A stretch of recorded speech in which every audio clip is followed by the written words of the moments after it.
성도님들 중에 이 4절에 말씀하시는 창세전에 그리스도 안에서 우리를 택정하셨다라는 말씀을 받아들이는 사람들이 있는 반면에 쉽게 받아들이지는 못하는 분들이 계실 줄 압니다.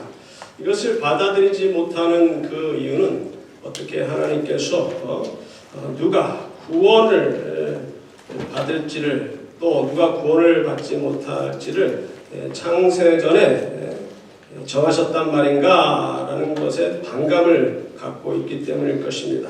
이 다른 말로 표현한다면 예정론에 대한 반감인 것이죠.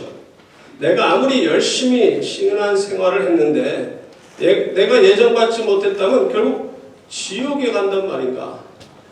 그리고 세상에서 망나니 생활을 하던 사람들 중에 예정받았다 그러면 어떻게 살든 나중에 천국에 간다는 말인가 하는 의문을 제시할 줄 압니다.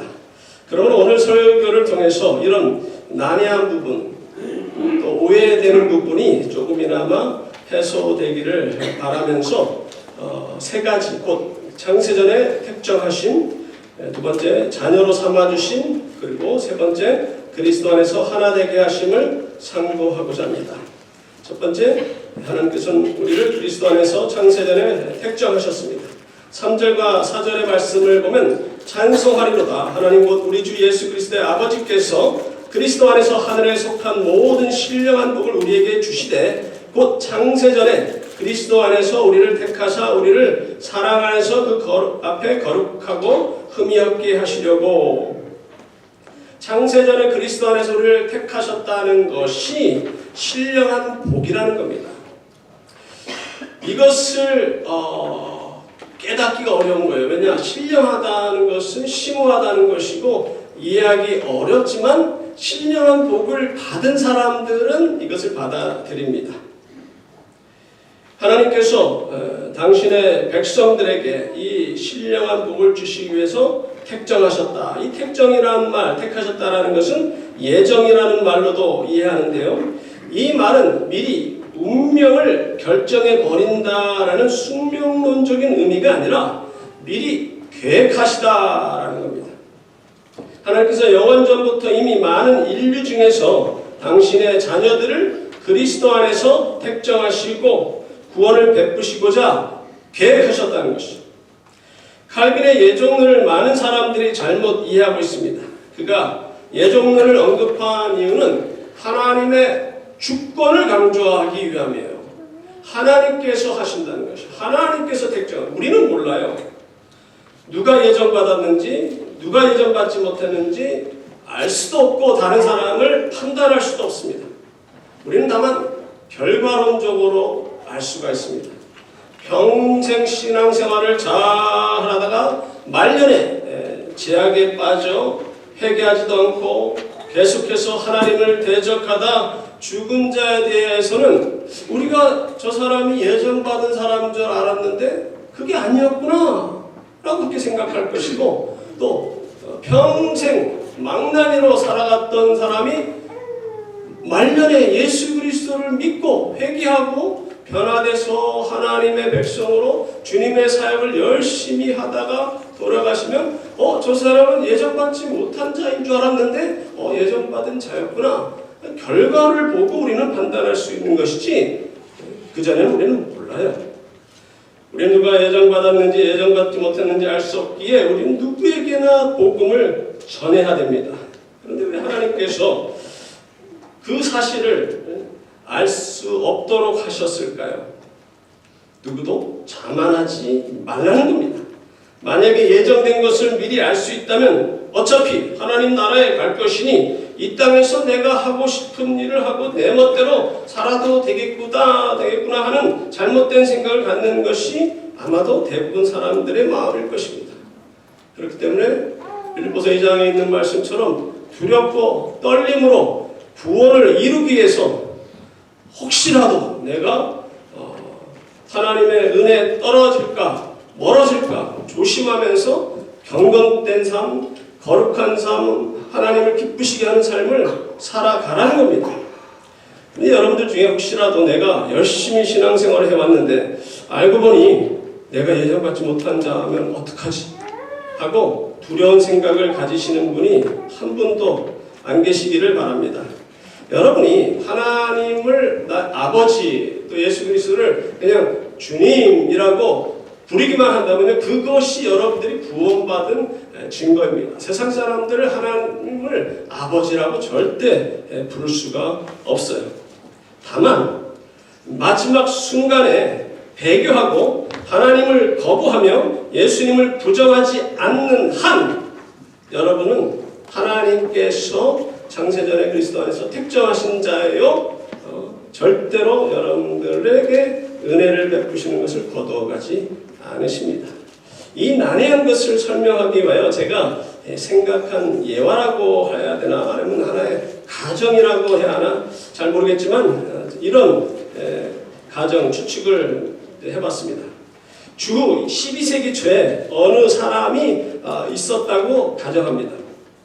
그는 하나님의 계시를 받아 태양이 지구 주위를 도는 것이 아니라 지구가 태양 주위를 돌고 또한 지구는 네모나지 않고 둥글다고 사람들에게 말한다면 이에 대한 사람들이 저 양반이 정신이 나간다 어떻게 말도 안 되는 소리를 짓거리지? 라고 할 것이고 또 그가 글로 남긴 것을 이 교황청에서는 훗날 그 갈릴레오를 파문했듯이 그 사람을 파문하고 그가 쓴 책을 다 불에 불태워 버렸을 것입니다. 성경에 나오는 말씀 중에 우리의 이성이나 지식 그리고 경험을 다 동원해도 도저히 이해가 되지 않는다고 해서 그 말씀이 잘못된 내용이라고 누가 감히 말할 수 있습니까? 하나님의 말씀에 권위가 있다는 사실을 인정하고 하나님의 말씀은 1.1획도 틀림이 없다고 믿는 성도는 비록 자기의 생각이나 이성으로 도저히 이해가 가지 않는다고 해도 이것을 믿고 받아들이는 것이 믿음의 사람의 자세예요. 그리고 하나님의 자녀로서의 지혜로운 결정인 것입니다.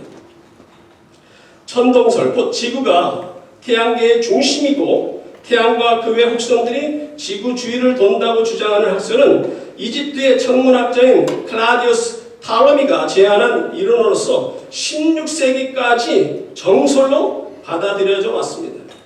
그 후 1543년에 폴란드의 천문학자인 니콜라스 코페르니쿠스가 지동설을 주장하였는데 천동설의 견해가 오랫동안 로마 가톨릭의 지도자들에게 깊이 뿌리 박혀서 그의 주장은 쉽게 받아들이지가 않았습니다.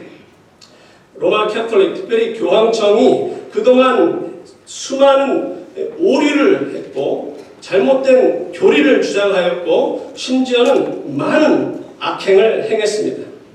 제가 난생 처음 유럽 여행을 지난 여름에 다녀왔는데 그때 한번 그랬죠. 갔다 와서 이태리 가서 실망한 걸 언젠간 자세히 말할 거다.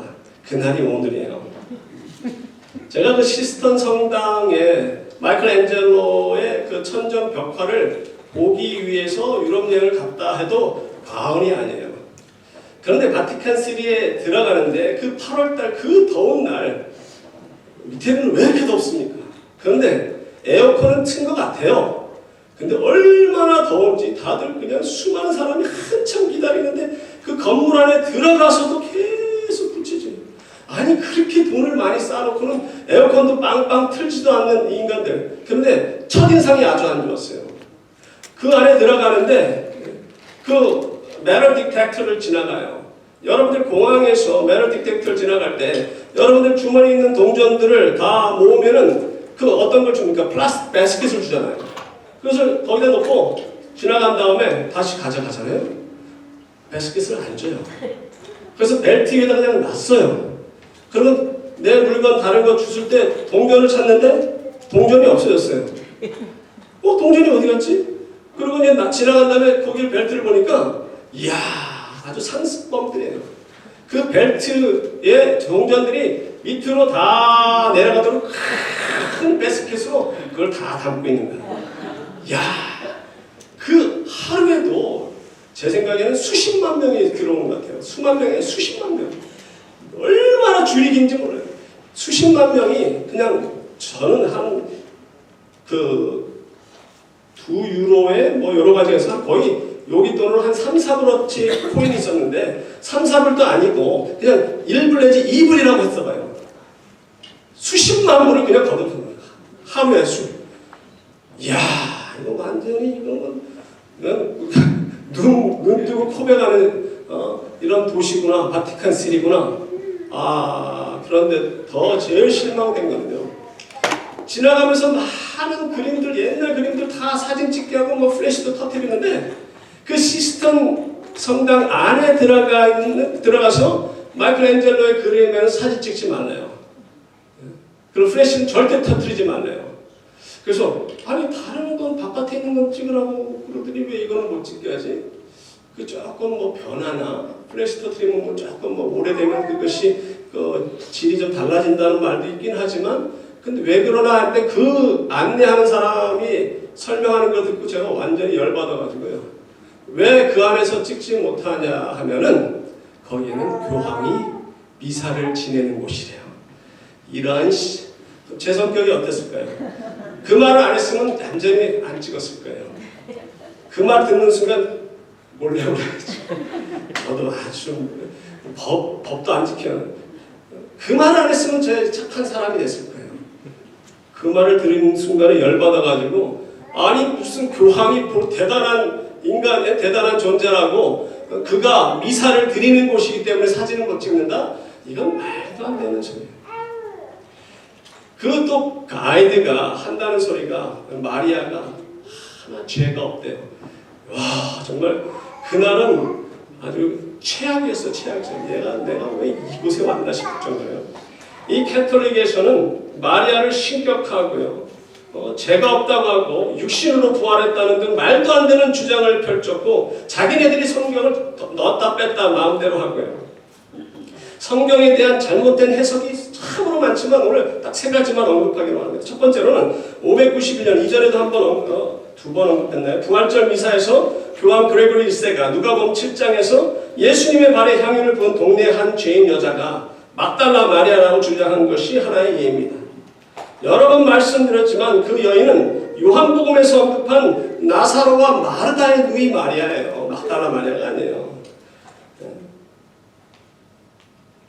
더 한심한 것은 일곱 귀신 들렸다 나음을 얻고 예수님을 끝까지 섬기고 봉양했던 막달라 마리아를 동네 한 죄인 여자라고 주장한 교황 그레고리보다 1429년 동안 지금도 한국 교회에서는 찬송가 221장 혹은 346장을 부르면서 값비싼 향유를 주께 드린 막달라 마리아 본받아서 막달라 마리아를 뭘 본받으라는 거예요? 7 귀신을 들렸다가 향유를 붓는 걸 본받으라는 거예요. 이 말이 안 되는 찬양을 지금까지 하고 있어요. 두 번째로 베드로 3장 19절에 나오는 옥에 있는 영들에서 옥을 천국과 지옥 중간에 있는 연옥이라고 주장하고요. 아이들도 그 태어나자마자 죽은 아이들도 그 유아 림보 그 연옥에 간다고 그러고 베드로 성당을 지을 때 면죄부를 팔아먹은 그런 잘못된 점. 마지막 세 번째로 바로 위에서 언급한 지동설에 관하여 성경 여기저기에서 말씀하고 있는데도 저들은 그것을 깨닫지 못하고 주 2세기에 살았던 수학자이고 천문학자인 탈르미의 주장만 1900년 동안 고집부리면서 주장하고 있다가 1992년 329년 만에 갈릴레오 재판이 잘못되었다고 인정을 하고 바티칸의 교황청 정원에 그의 동상을 세우겠다. 329년 만에 인정을 해요. 자기네들이 잘못된 것을. 그들은 단순히 하나님의 말씀을 잘못 이해하고 넘어간 자들이 아닙니다. 지동설을 주장하는 사람들을 파면시키고 매장시켰으며 바른 교리를 전하는 자들을 이단이라 매도하여 화형시키든지 무자비하게 죽였고요. 그 위클리프의 개혁을 따르던 얀 허스를 이단으로 정죄하고 31년 전에 죽었던 그 위클리프의 무덤을 파헤쳐서 그 뼈를 꺼내서 가루를 만들어서 뿌렸어요. 그런 악행을 했던 자들이 로마 교황청입니다. 성경에서 지동설을 암시하는 말씀이 여러 군데 있는데요. 몇 군데 말씀드리기를 원합니다. 욥기 26장 7절, 그는 북쪽을 허공에 펴시며 땅을 아무것도 없는 곳에 매다시며 지구를 매다르셨다고 말씀하세요. 공중에 떠 있다고 말씀하세요. 이 말씀과 그 다음 절, 만유 인력의 법칙을 언급하는 말씀, 물을 빽빽한 구름에 싸시나 그 밑에 구름이 찢어지지 아니하니라. 구름에 물이 있는데 그냥 담고 있어요. 욥기 26장 10절, 수면의 경계를 그으시니 빛과 어둠이 함께 끝나는 곳이니라. 이 10절의 말씀을 공동번역이 더 잘 번역을 했습니다. 물의 표면에 둥근 금을 그으시어, 이 수평선이 둥글다라고 표현하고 있어요. 잠언서 8장 17절에도 유사한 말씀이 기록되어 있는데요. 그가 하늘을 펼치시고 깊은 바다 둘레에 태를 두르실 때 내가 거기 있었다. 그리고 이사야 40장 21절 하반절과 22절 상반절에 보면 땅의 기초가 창조될 때부터 너희가 깨닫지 못하였느냐? 그는 땅의 궁창에 앉으시나니. 22절 그 초반절에 상반절에 기록된 그는 땅의 궁창에 앉으시나니 이렇게 한국 번역되어 있지만 대부분의 영어 성경은요, 그 중에 한 ESV를 든다면 It is he who sits above the circle of the earth. 이 둥근 지구 위에 앉으신다. 이 군대는 둥근 지구 위에 앉으시나니, 지구가 둥글다는 거예요. 이것이 바른 해석입니다. 우리는 하나님의 말씀에서 무엇이다 라고 하면 그것을 그대로 받아들이는 것이 지혜로운 자이며 하나님의 은혜를 받은 하나님의 자녀의 바른 자세입니다. 우리의 생각이나 이성으로 이해가 안 되면 더욱 연구하고 살펴볼 필요는 있지만 처음부터 받아들일 수 없다고 자물쇠를 잠가버린다면 그런 사람은 절대로 진리를 깨달을 수도 없고 하나님의 은혜를 받을 수 있는 기회를 놓치고 맙니다. 본문에서 바울이 강조하고 있는 것은 하나님께서 우리를 택정하신 유일하신 기초는 예수 그리스도 안에서라는 거예요. 하나님께서는 당신의 본체이신 독생자 예수 그리스도를 이 땅에 보내주시어 우리를 대신하여 죽으시고 누구든지 그를 영접하면 하나님의 자녀가 되는 권세를 허락하시는 것을 창세전에 계획하셨다는 것이 택정하셨다는 겁니다. 두 번째로 자녀로 삼아주셨습니다. 5절에 보면 그 기쁘신 뜻대로 우리를 예정하사 예수 그리스도로 말미암아 자기 아들들이 되게 하셨으니, 하나님께서 그리스도 안에서 성도들을 택하사 당신의 아들, 딸이 되게 하셨습니다. 바로 우리가 하나님의 자녀로 선택받은 것은 전적으로 하나님의 은혜로 말미암은 것이라는 거예요. 에베소 2장 3절과 4절에 보면 전에는 우리도 다 그 가운데서 우리의 육체 욕심을 따라 지내며 육체와 마음에 원하는 것을 하여 다른 이들과 같이 본질상 진노의 자녀이었더니 긍휼이 풍성하신 하나님이 우리를 사랑하신 그 큰 사랑을 인하여 우리가 그분의 자녀가 되었다는 거예요. 또한 로마서 11장 29절에 보면 하나님의 은사와 부르심에는 후회하심이 없느니라. 하나님께서 한번 우리를 당신의 자녀로 불러주셨으면 그 사랑의 관계를 로마서 8장 끝부분에 말씀하시듯이 사망이나 생명이나 천사들이나 권세자들이나 현재일이나 장래일이나 능력이나 높음이나 깊음이나 다른 어떤 피조물이라도 우리를 우리 주 그리스도 예수 안에서 있는 하나님의 사랑에서 끊을 수 없습니다 라고 말씀하세요.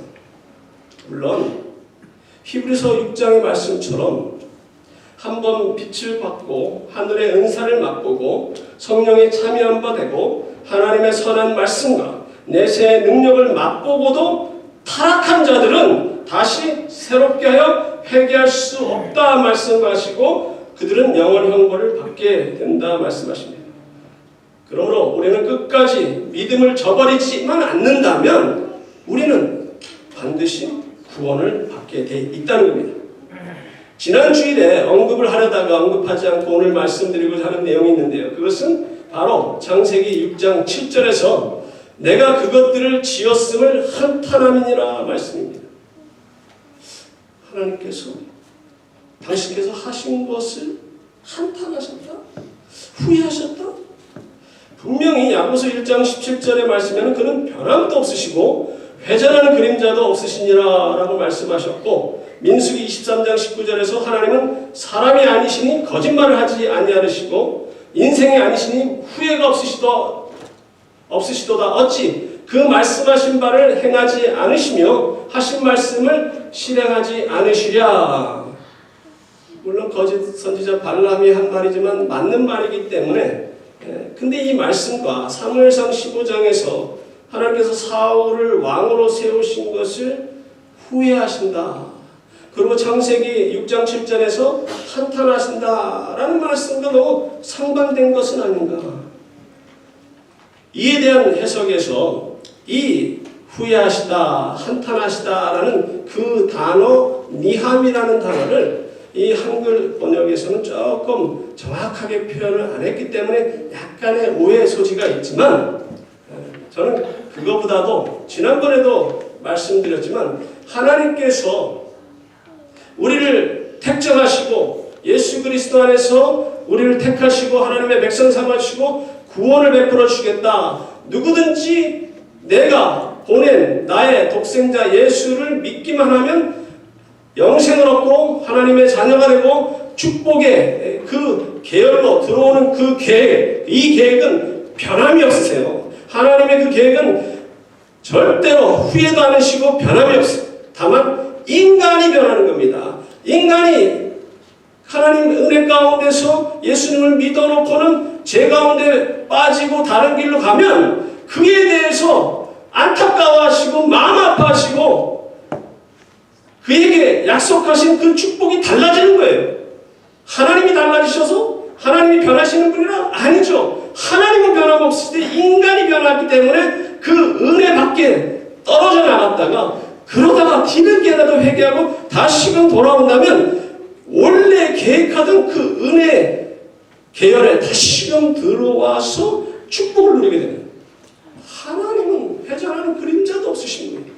변함이 없는, 다만 인간이 변하기 때문에, 인간이 죄를 범하기 때문에 그 축복하시고자 했던 그 계획을 저주하시고 징계하시고 또한 징계를 통해서 깨닫게 하시고 다시금 돌아오게 하시는 것이 하나님의 계획이고 하나님의 뜻이지만 원래 뜻은 변함이 없다는 겁니다. 하나님께서는 여러분을 하나님의 자녀 삼으신 것을 절대로 후회하지 않으십니다. 그러나 여러분이 만에 하나라도 죄를 범하고 하나님의 곁을 떠나버린다면 하나님께서는 여러분의 모습을 보시고 한탄하시고 원래 축복하시고자 하신 계획이 달라지지만, 만약에 여러분이 죄 가운데서 돌이켜 회개하며 하나님을 다시금 찾으면은 다시금 축복을 누리게 되는 거예요. 세 번째로 그리스도 안에서 하나 되게 하십니다. 에베소서의 주제는 그리스도 안에서 하나됨입니다. 이 에베소서는 로마서와 마찬가지로 이 두 부분으로 나눕니다. 이 첫 번째는 교리에 관한 말씀이에요. 그 1장부터 3장까지 그리스도란 누구이시며 그리스도를 믿는 신앙이란 무엇인가, 그리스도의 신앙의 본성은 무엇인가 하는 교리를 말씀하시고, 두 번째 부분 4장부터 6장까지는 예수 그리스도를 믿어 제사함 받은 성도들을 하나 되게 하신 하나님의 뜻을 따라 세상에서 열매 맺는 삶을 살며 주님의 영광을 위하여 살아가는 그 방법을 제시해 주고 있습니다. 바로 본문 7절의 말씀처럼 우리가 그리스도 안에서 함께 제사함을 받게 하셨고요, 8절과 9절에서 우리에게 모든 지혜와 총명을 허락하셔서 그리스도 안에서 우리를 예정하신 그 놀라운 비밀을 깨닫게 하셨습니다. 여러분들이 왜 이 사실을 믿습니까? 창세전에 예수 그리스도 안에서 우리를 택정하셨다는 이 참 이해하기 어려운 이 신령한 복, 이 난해한 것을 어떻게 받아들였습니까? 바로 8절과 9절에 있는 말씀처럼 우리에게 모든 지혜와 총명을 허락해 주셨기 때문이에요. 그리고 우리를 그리스도 안에서 창세전에 택정하신 목적을 10절에서 말씀하십니다. 하늘에 있는 것이나 땅에 있는 것이나 다 그리스도 안에서 통일되게 하려 하심이라. 우리를 택하시고 일본 사람도 택하시고 또 누구를 택하시고 저기 알바니아에 사는 사람 저 콜롬비아에 사는 사람, 이 택정하신 모든 사람들을 주 안에서 하나 되게 하시며, 그렇다면 우리를 그리스도 안에서 창세전에 택정하시고 때가 되면 예수 그리스도께서 약속하신 대로 이 땅에 어린아이로 태어나시어 고난받으시고 십자가에서 보혈의 피를 흘리시어 누구든지 그 피가 우리의 죄를 사하신다는 사실을 믿으면 제사함을 받고 하나님의 자녀가 되는 권세를 누리게 되는데, 이런 은혜를 베풀어 주시어 하나 되게 하셨기에 앞으로 우리의 삶은 어떤 삶을 살아야 마땅합니까? 13절의 말씀처럼 우리가 예수 그리스도의 복음을 듣고 예수님을 우리의 구세주로 영접함으로 우리가 하나님의 자녀가 된 것이 성령으로 인치심을 받았다 말씀하시고, 11절의 말씀처럼 그리스도 안에서 기업이 되게 하셨는데 다른 말로 우리를 상속자로 삼아주셨다는 거예요. 곧 천국 백성으로 삼아주신 하나님의 크신 은혜에 감사하여 12절과 14절의 말씀처럼 날마다 그 은혜에 감사하며 하나님을 항상 찬양하면서 그분을 영화롭게 하도록 우리를 창세전 그리스도 안에서 택정하신 것이라는 것입니다. 그러므로 우리를 창세전에 택정하신 것도 무조건적인 하나님의 은혜이며, 우리에게 믿음을 선물로 거저주신 것도, 그리고 자녀 삼아주신 것도 다 하나님의 전적인 은혜이기에 그분의 은혜에 감사하며 날마다 그분을 찬양하며 영광을 돌리며 살아가야 됩니다.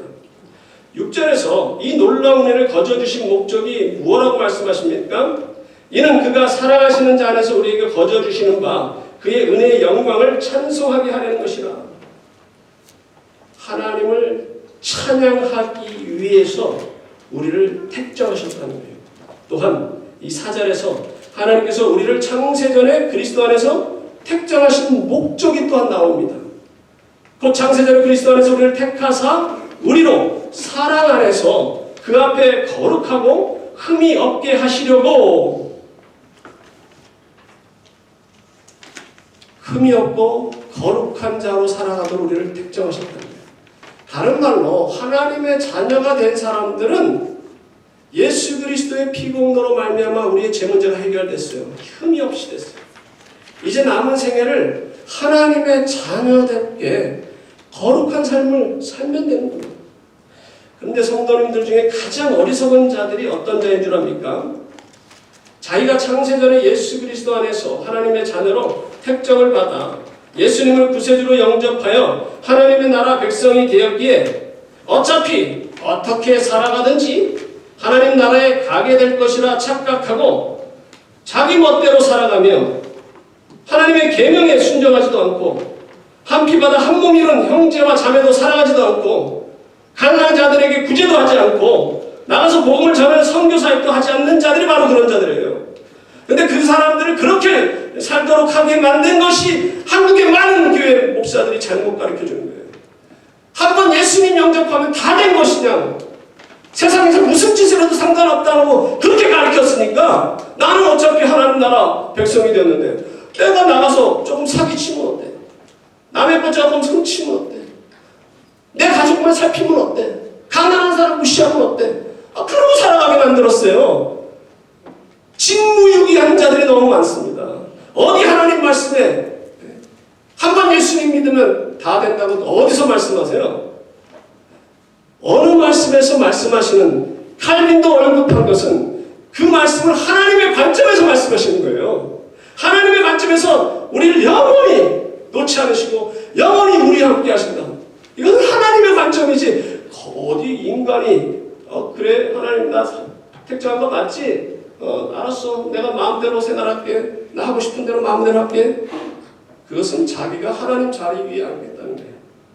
반면에 하나님의 은혜에 참으로 감사하고 감격하는 지혜로운 하나님의 백성들은 하나님의 말씀에 순종하며 날마다 하나님과 동행하는 삶을 살아가고 법없이도 살아가며 정직하게 성실하게 거짓없이 남을 위하여 희생하며 어떠한 고난과 환난 가운데서도 감사하며 기뻐하며 살아가는 자들입니다. 바로 여러분들이 그러한 사람이 되기를 주님의 이름으로 부탁드립니다. 결론의 말씀을 맺기로 합니다. 우리를 창세전에 예수 그리스도 안에서 택정하신 하나님께서 때가 되매 하나님의 자녀로 불러주셨고 말씀을 통하여 우리에게 당신의 비밀을 알게 하시며 하나님의 놀라운 경륜을 깨닫게 하시어 장차 영원한 하나님의 나라에 들어가서 예비하신 기업을 얻을 그날까지 이 땅에서 하나님만 찬양하고 하나님의 말씀에 순종하면서 로마서 8장 17절의 말씀에서 그와 함께 영광을 받기 위하여 고난도 함께 받아야 할 것이라는 말씀과 18절의 말씀에서 생각하건대 현재의 고난은 장차 우리에게 나타날 영광과 비교할 수 없다고 말씀하셨듯이 우리가 이 땅에 살아가면서 고난받게 돼 있어요. 환난받게 돼 있어요. 그러나 그 환난받고 고난받을 때 세상 사람들처럼 낙심하는 것이 아니라 우리는 이미 하나님께서 창세전에 예수 그리스도 안에서 택정하셨고 자녀 삼아주셨고 비록 지금 고난을 받지만 지금 현재 받는 이 고난은 장차 우리가 하나님의 나라에서 받을 그 영광과 좋게 비교할 수 없기 때문에 그 환난 가운데 고난 가운데 슬픔 가운데서도 하나님을 찬양하며 감사하면서 기쁨으로 주님과 신기를 묵묵히 따라가면서 복음을 전하고 사랑을 나누며 하나 되고 가난한 자들을 돕는 그러므로 영원한 하나님의 나라에서 놀라운 상급을 받으시는 여러분과 제가 되기를 간절히 소망합니다. 같이 기도하시겠습니다. 고마우신 하나님 아버지 은혜와 사랑에 감사드립니다. 우리를 죄 가운데서 구원하셨을 뿐만 아니라 자녀 삼아주시고 우리를 영원히 버리지 않겠다 약속하신 하나님, 우리가 하나님의 손을 뿌리치지만 않는다면 그 은혜 가운데 거하기만 한다면 하나님께서 이루신 이 구원을 마침내 이루고 영원한 하나님의 나라에 갈 것을 믿기에 이 땅에 살면서 비록 힘들고 어렵고 주님 믿는 거 주님 가신 길을 따라가는 것이 참으로 힘든 길이지만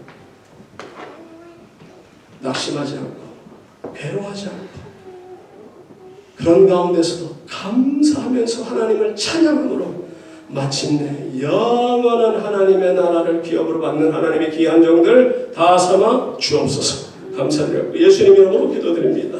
아멘. 일어나서